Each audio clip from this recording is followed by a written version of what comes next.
क्या एक पति अपनी ही पत्नी को बेच सकता है? सुनने में यह किसी फिल्म की कहानी लगती होगी, लेकिन यह घटना गुजरात के पालनपुर की है और उतनी ही डरावनी है जितनी शर्मनाक। तो बात कुछ ऐसी है कि 26 साल की एक महिला जिसने 12 साल तक अपने पति के साथ जिंदगी बिताई, उसी पति ने उसे सिर्फ 50,000 रुपए के लिए बेच दिया। आरोप है कि पति अपनी पत्नी से छुटकारा पाना चाहता था, क्योंकि उसे अब वह पसंद नहीं थी और वह किसी दूसरी महिला को घर लाना चाहता था। अब देखो, उसने एक प्लान बनाया।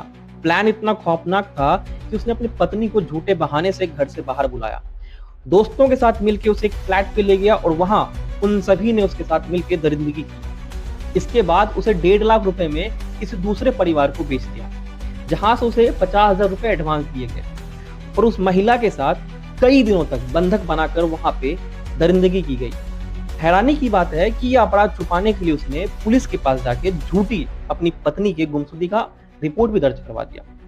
अब जरा सोचिए, जिस इंसान पर एक महिला सबसे ज्यादा भरोसा करती है, जब वही उसकी जिंदगी का सौदागर बन जाता है, तो समाज आखिरकार किस दिशा में जा रहा है? यह सिर्फ एक महिला के साथ हुआ अपराध नहीं है, यह इंसानियत के मुंह पे तमाचा है।